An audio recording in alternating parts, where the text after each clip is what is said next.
Thanks for joining us on the John Mendola Show. We are driven by McCarthy Tire and Automotive Center. So let's get a blast from the past who's doing some great things. Quentin Harris, the Director of Pro Scouting with the Arizona Cardinals. Well, Quentin, for you, Meyers High School is where you called home, and, of course, Syracuse University as well, and then you played with the Arizona Cardinals. Let's start with your history. Take us back to the good old days playing some high school football and what your experience was like at Meyers. Oh, yeah. Well, I could take it back even further, back to the Pop Warner days. Started playing when I was 9 years old. Started as a tight end. Couldn't catch. The pass they threw to me at 9, they put me a running back, and that was it. So, I grew up playing at, Memorial Stadium and even in Pop Warner and obviously through high school. Did go to Seminary for my last year, so I did spend a year at Seminary. But back to the high school football part of it, I'm always bragging about TA football, especially when I was playing in them. So, you got guys from Ohio, Maryland, everybody wants bragging rights, but I'm always, giving Pennsylvania its proper respect when it comes to football. Just the passion, we have for it in the Northeast. The quality of players that come out of there, that's something I'm proud of. So, high school football-wise, I would say that that's what I miss most about football. Those Friday nights, those Saturday nights. Coming and you're in class all day on Friday, thinking about the game and just the excitement. Those are some of the things I do miss. Playing high school football. From there, obviously, I went to Syracuse University. Little history on how I ended up there. My 5 visits were Syracuse, NC State, Virginia Tech, and Virginia. Very tough decision between Georgia Tech and Syracuse. Came down to the wire, but Syracuse is a little closer. Had a teammate there, Stephen Berminski, who was a tight end with me at Meyers. So we were familiar with each other from there. And it felt real good. It was comfortable. Chose Syracuse. Started for 4 years there at safety. Did not, believe it or not, I did not want to play defense in college. I wanted to play wide receiver. When I get there, they said, you're playing defense. And that was the end of that. Caught a couple breaks, was able to, become a 4-year starter. I go undrafted in the 2002 draft. Very disappointing time for me. But at the same time, it put a huge chip on my shoulder that I still have to this day. So it was a blessing in disguise, I guess, not getting drafted. Played 4 years with the Arizona Cardinals. Signed as an unrestricted free agent in 2006 with the Giants. Was cut and then picked up with Denver and finished up in Denver in 2007. And then transitioned into the front office. My playing days were over in 2008. So it's kind of, a little background on how I got where I am right now. And then how did you decide to get into scouting? Tell us about how all that developed and what's it like to work for an NFL team? Well, this actually probably started, and I didn't know it started, but probably started back in my college days. Steve Keim, who is our current general manager, he was an Northeast area scout for the Arizona Cardinals. Coach William Hicks, who was the strength and conditioning coach at Syracuse when I was there, was also Steve Keim's strength and conditioning coach while Steve played at NC State. So Steve and Coach Hicks were very close, and actually Steve worked for Coach Hicks for a year or so in the weight room as a graduate assistant when Steve was done playing at NC State. So I met Steve, in passing, on his visits. So we kind of knew each other, but not really. Because we didn't have, deep conversations, more like high-bye type of deal. So, draft goes by. I don't get drafted. Steve recruited me hard to come to the Arizona Cardinals. It's a great opportunity for you. So, needless to say, I end up in Arizona. Now, how scouting works for our college guys, in the preseason, our college scouts are at the training camp. They're evaluating, the new guys, the old guys are evaluating everyone. So Steve was at training camp, and, we would talk about players here and there. And this is kind of how it got started. My second year in, I'm talking to Steve just, after practice walking. He's like, when you're done, what do you think about scouting? So I overthink everything. I'm thinking, is he trying to get me to give me a hint that I'm going to be cut? Am I getting? I'm trying to make the team, and he's talking about scouting. Mm-hmm. So, I was like, And I was like, yeah, something I'd be definitely look into. So, kind of on the back burner, I'm trying to make the team. So, fast forward to 2008, I'm talking to my agent, Brad Blank, and I'm like, yep, this is it, Brad. I'm done. I had some opportunities, but my mindset at that time is I can go somewhere, have a 40% chance of making the team, go across the country, have a 40% chance of making the team, or, starting to, get my career on track, whatever that was. I was an IT major at Syracuse, so I had an IT background, but I really wanted to get into law enforcement. So getting my papers together and everything, because I wanted to actually go into the FBI. And there was a ton of paperwork and all kinds of things that had to get done. And the hiring process is about 6 months to a year.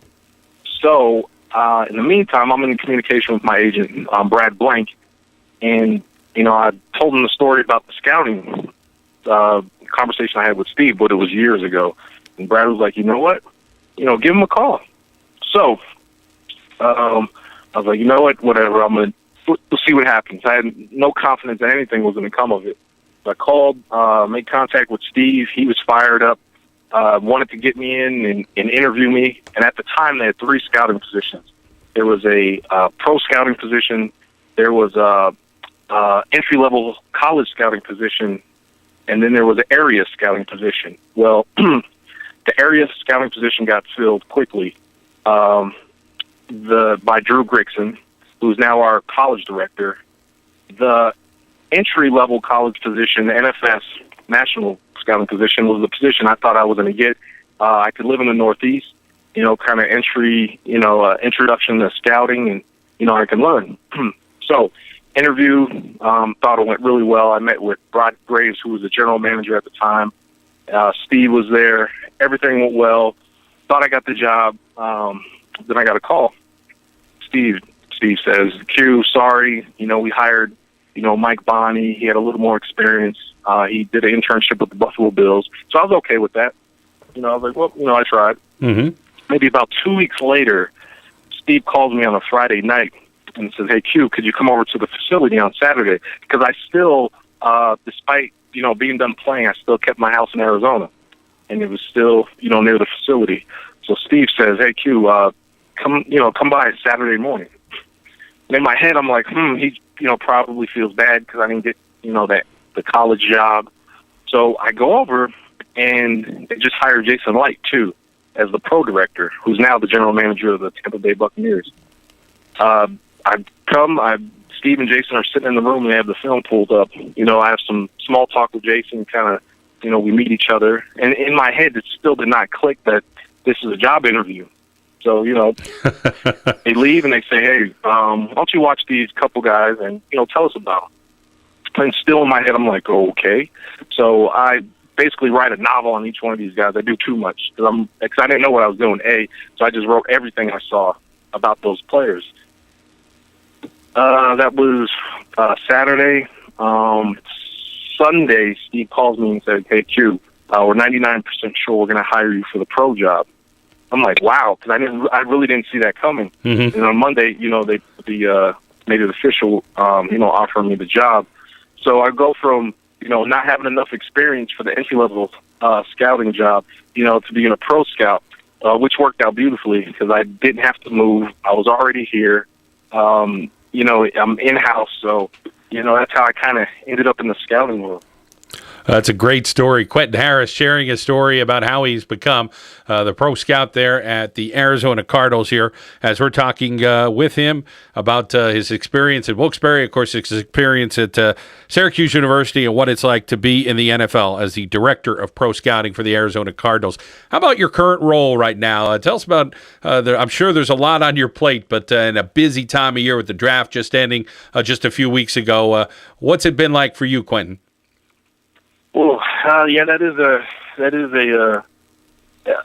one thing. When I first started with the Arizona Cardinals as a pro scout, we were a very small department. Actually, there was 2 of us. There was myself and there was Jason Light. That was good. good in a sense that I got a lot of exposure as a first year scout that typically guys don't get for years. I had to deal with agents. I had to organize workouts. I had to evaluate, put grades in the system, free agency, all of that stuff. So I got a lot of exposure to that.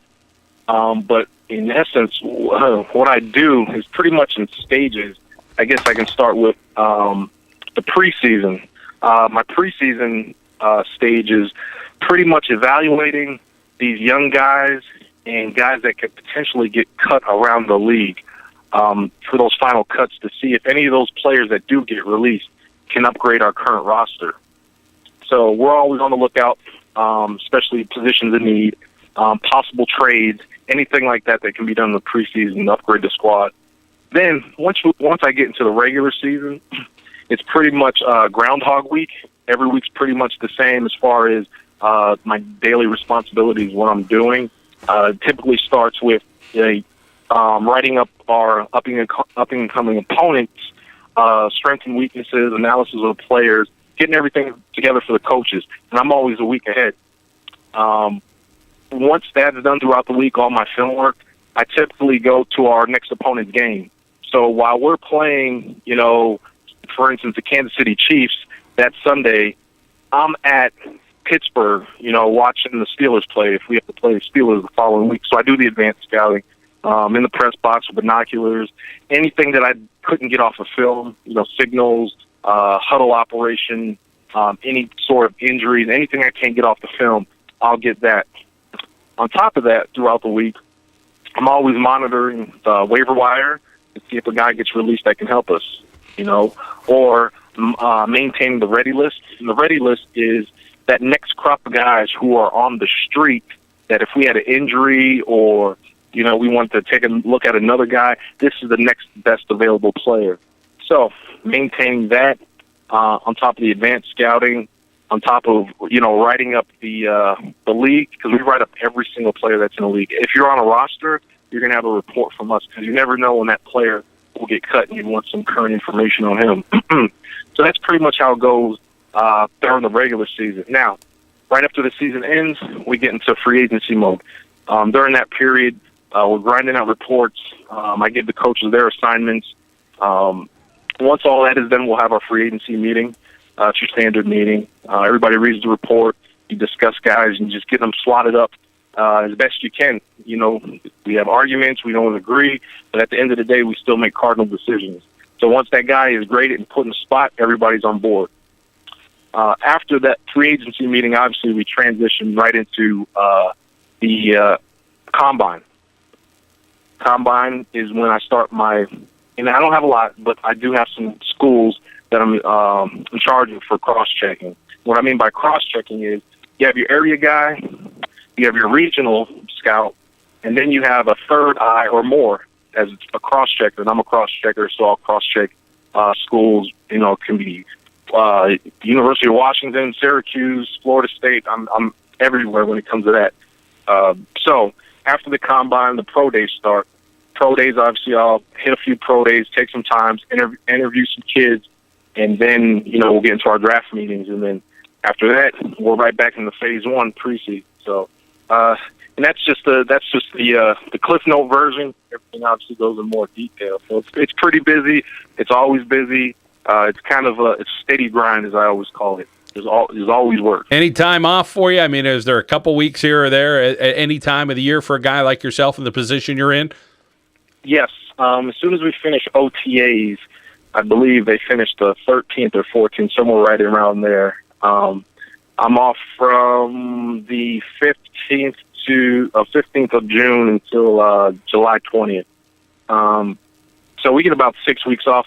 I don't use them all because I like to come back a little early and just make sure everything is set, for the preseason, make sure everyone has their assignments and, make sure everything's tightened up. So, we get about 6 weeks, which I love. But it feels like 2 at the end of the day. Well, a busy guy and a great, interesting story. It's great to hear your story, Quentin, and what you're doing with the Arizona Cardinals, and of course the job that the coaching staff, the front office, everybody doing there. Well, Quentin, great to hear your story, and maybe we could catch up with you again, maybe sometime at the end of the year as you guys are wrapping up the season. Oh, that'll be awesome, John. I'm always available. Just let me know. All right. That is Quentin Harris. He is with the Arizona Cardinals. Really has done a tremendous job with his career. He is the director of pro scouting here on the John Mendola Show. We are driven by McCarthy Tire and Automotive Centers.